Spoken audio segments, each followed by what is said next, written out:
Swayam Prabha. Digital India. Educated India.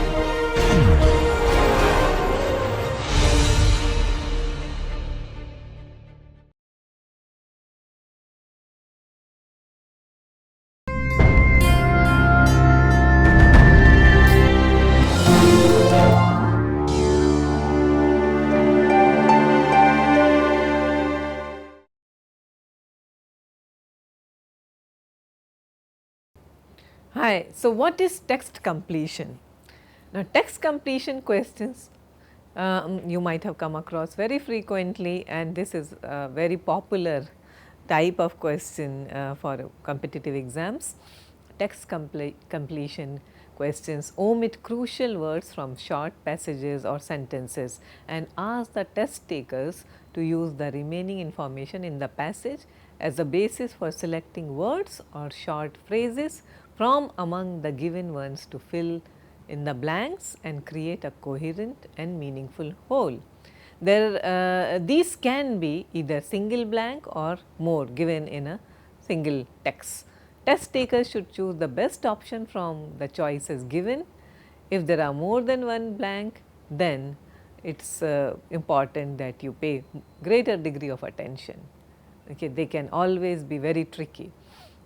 Before answering, it is important to read through the whole passage to get a sense of it and try to think of words to fill in the blanks.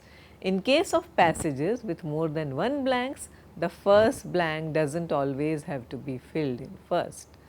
Sometimes it is easier to fill the first the other one and then go back to the first, come back to the first if the passage makes more sense that way.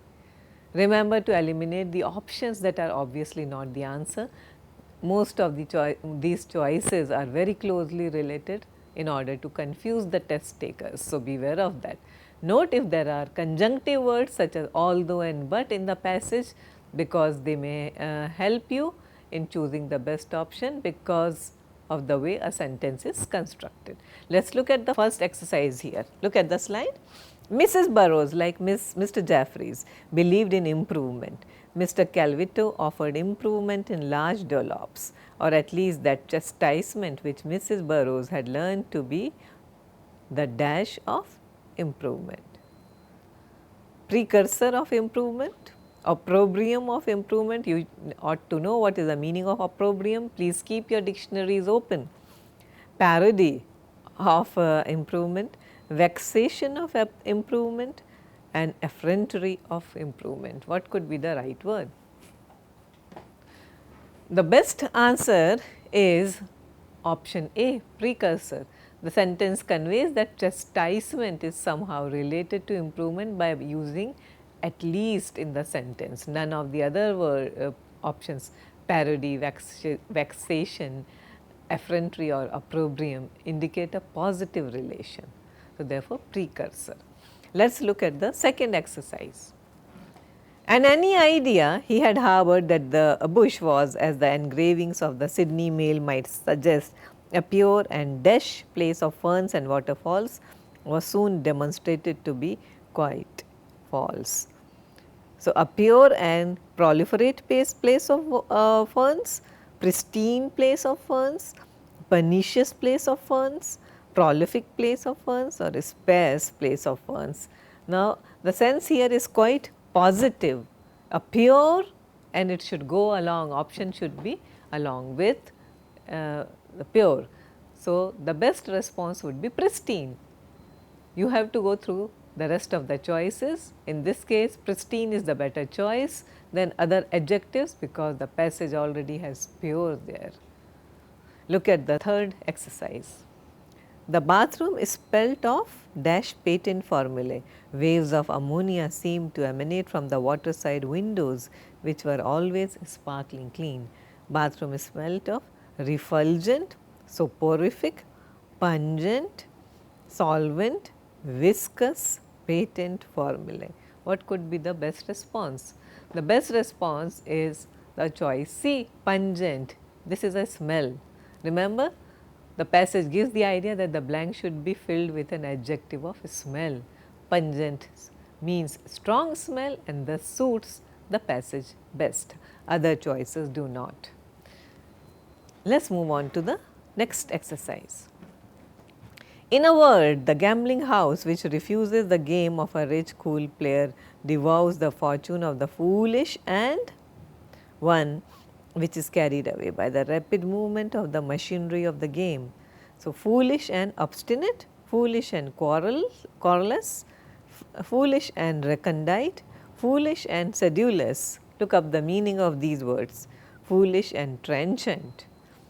Which do you think is the best response? Foolish would go best with obstinate. Obstinate people are often foolish. Remember, due to the presence of the linking word and, one can assume that the missing word has to complement foolish, it has to go along with foolish. Neither trenchant nor sedulous fit the category, we have to eliminate both. Obstinate gets carried away easier than the querulous and the recondite, therefore, obstinate is the best option. Look at the slide here. Next slide, exercise 5. For the first time in his life, he did not despise the proles or think of them merely as an dash force which would one day spring to life and regenerate the world. An exigent force, an evanescent force, an inert force, an impetuous force, an obdurate force. The best answer is C, option C, which is inert.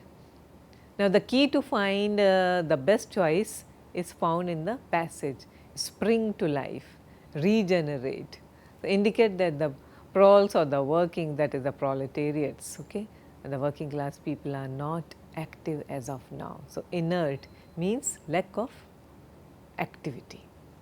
Among the choices you will find or you will realize that inert is the only word that indicates lack of activity.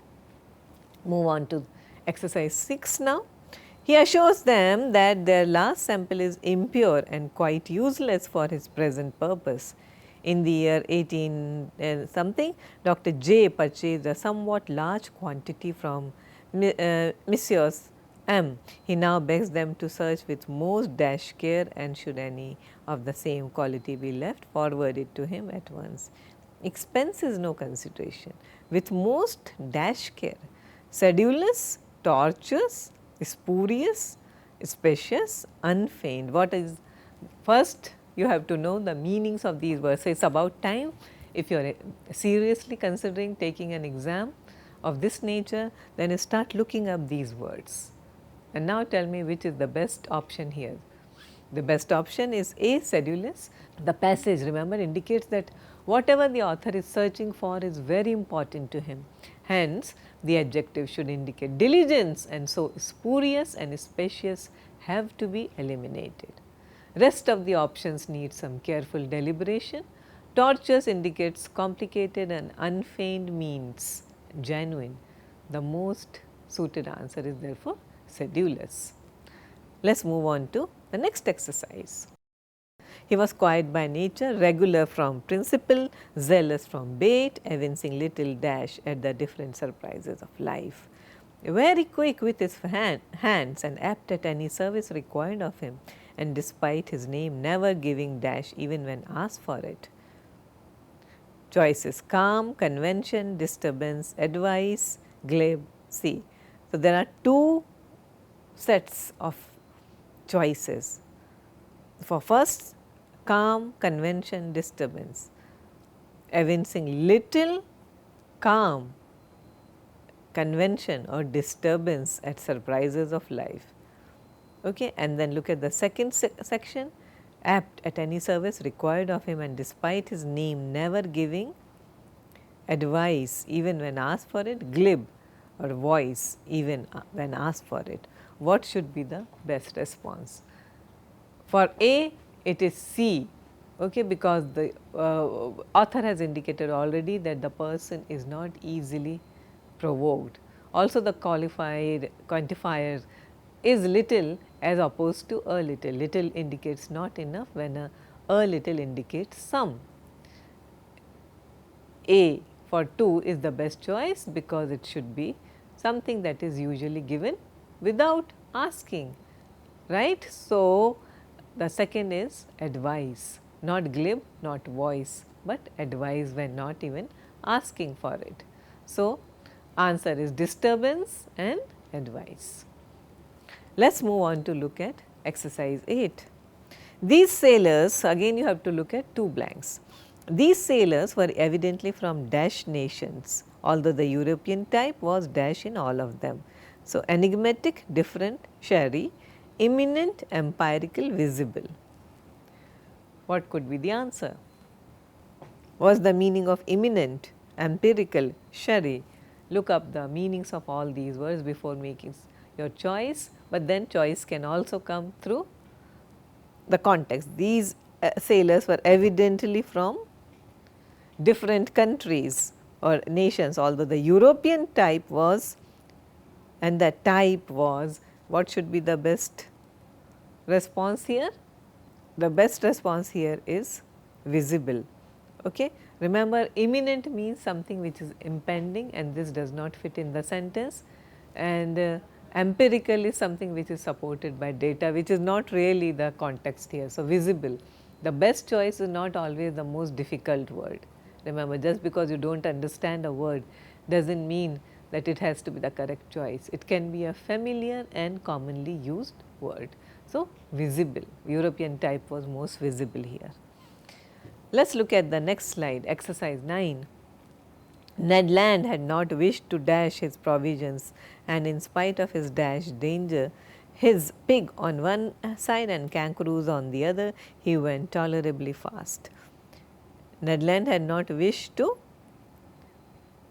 leave his provisions, acquire his provisions or disabuse his provisions. What could be the answer? And in spite of his, so there is a contrast marker here, dash, which danger? Ephemeral, imminent or fulminating. So, the best response could be for first A. What is A? Leave his provisions, because and can be seen as the clue that indicates that the first part of the sentence is complemented by the second part. By the process of elimination, the best choice for second is B, okay, because the word we are looking for should be describe the danger due to which he is moving fast. So, the best answers are imminent danger, okay, that is for the second one, and leave his provisions. Let us move on to exercise 10. Destiny was too potent, and her dash laws had decreed my utter and terrible destruction. What kinds of laws? Impassive, heretical, immutable, incipient, inert. The best answer here is immutable, something that cannot change or cannot be changed. The is C, option C, because the speaker emphasizes on his inability to change his fate by using adjectives for destiny and his destruction. The adjective that fills the blank describes his helplessness. Look at exercise 11. In a dash moment, Winston found that he was shouting with the others and kicking his heel violently against the rung of his chair. In a magnanimous moment, in a urbane moment, in a lucid moment, in a prosaic moment, in a laconic moment. The best choice is option C, lucid. Vincent has found something about himself in a particular moment that he was not aware of until then. So, lucid, something that provides clarity. This is an adjective. Yeah. So, awareness and clarity, and this is therefore, this is the best choice. Let us look at exercise 12. I knew a young lady of the last romantic generation who, after some years of an enigmatic passion for a gentleman whom she might quite easily have married at any moment, invented dash to their union and ended by throwing herself one stormy night into a rather deep and rapid river from a high bank, almost a precipice, and so perished all entirely to satisfy her own caprice and to be like Shakespeare's Ophelia. Now, she might quite easily have married at any moment invented insuperable obstacles to their union, insurmountable obscurities, unending oscillations, ostentatious opprobrium, unassailable trivialities. Best answer is A, unsuperable obstacles. They are all adjectives, but only A makes sense in the context of the passage because it is the noun that should fit in the passage with or without the adjectives. So, therefore, or insuperable obstacles. Let us move on to exercise 13. It has been sometimes argued that there is no truer criterion of the dash of any given art period than the power of the master spirits of that time in grotesque. And certainly in the instance of Gothic art, there is no disputing the proposition. So, no truer criterion of the vivacity, vitality of any given art period, quiescence, predilection or magnanimity. Which do you think is the best answer? Best response is B, vitality. Except vitality and vivacity, none of them are describing words that can be used to describe art here, and vitality is better to describe art than vivacity. Remember, even if a word is loosely connected, but applicable to the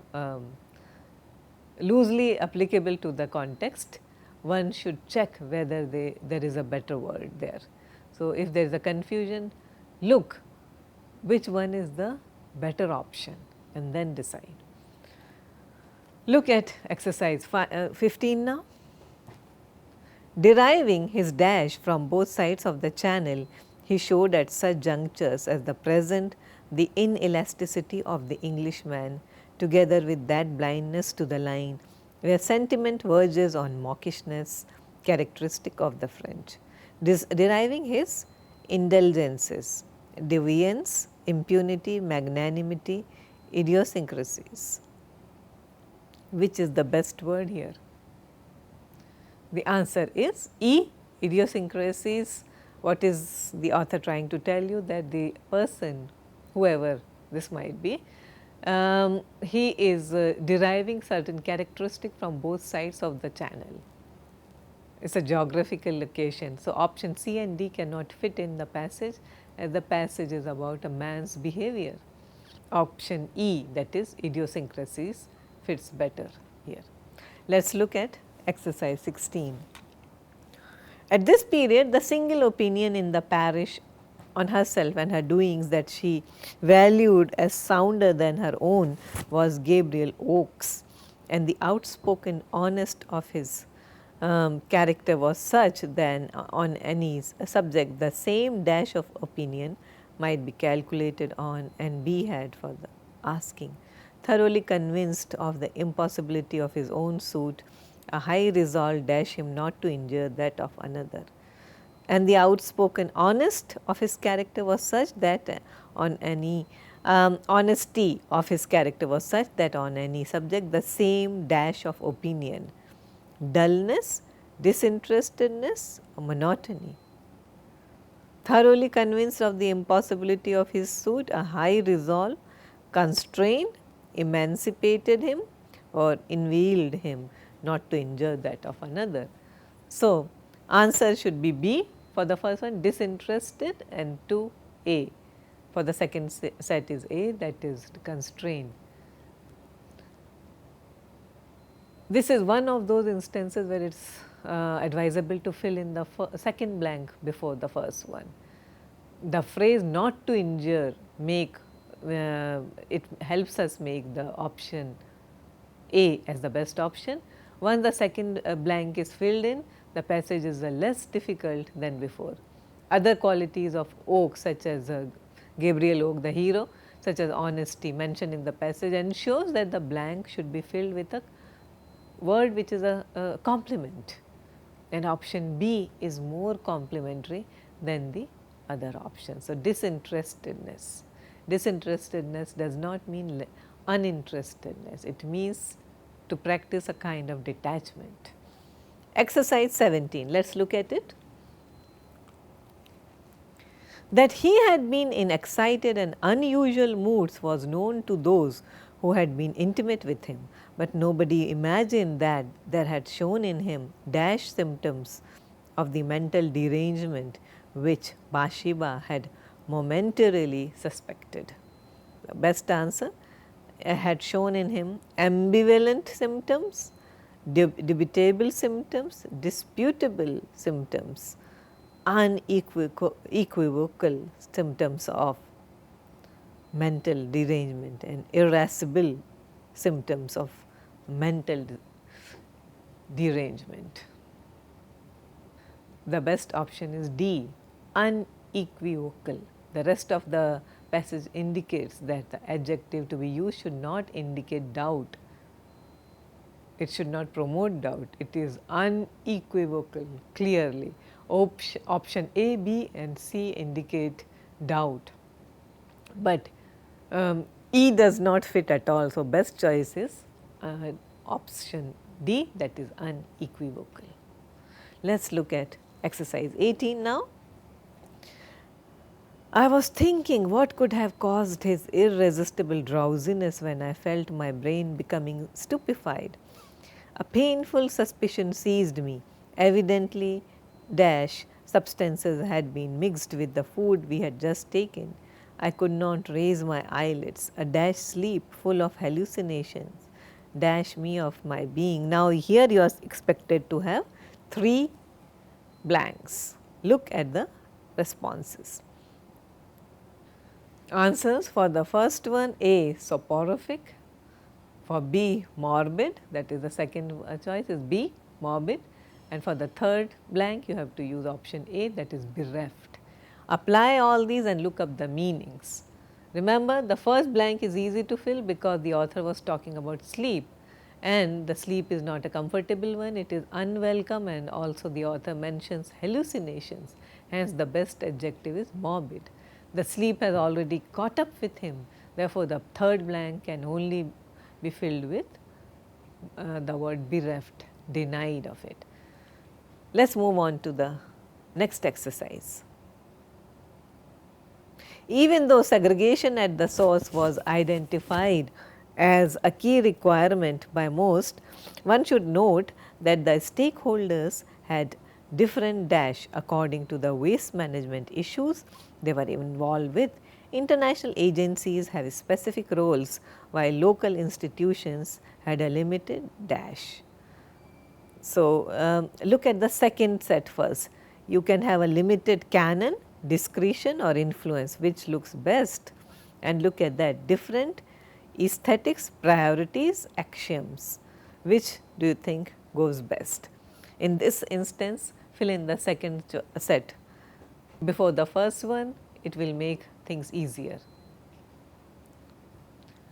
So, answers are for the first one B, priorities, and for the second one C, influence. Let us go back to the exercise. Even though segregation at the source was identified as a key requirement by most, one should note that the stakeholders had different priorities according to the waste management issues they were involved with. International agencies have specific roles while local institutions had a limited influence. You can't have discretion here. Remember, the key to both answers here are the is the connector in the passage. You have to look at connectors such as even though, that the missing word will contradict the first word of the sentence that is given here. For the second blank, while indicates a similar comment which is to be made on the local institutions as was done on international. We will do many more such exercises in our forthcoming classes. So, thank you very much, and keep practicing all the words we have done and try to understand the meanings of those words. Goodbye.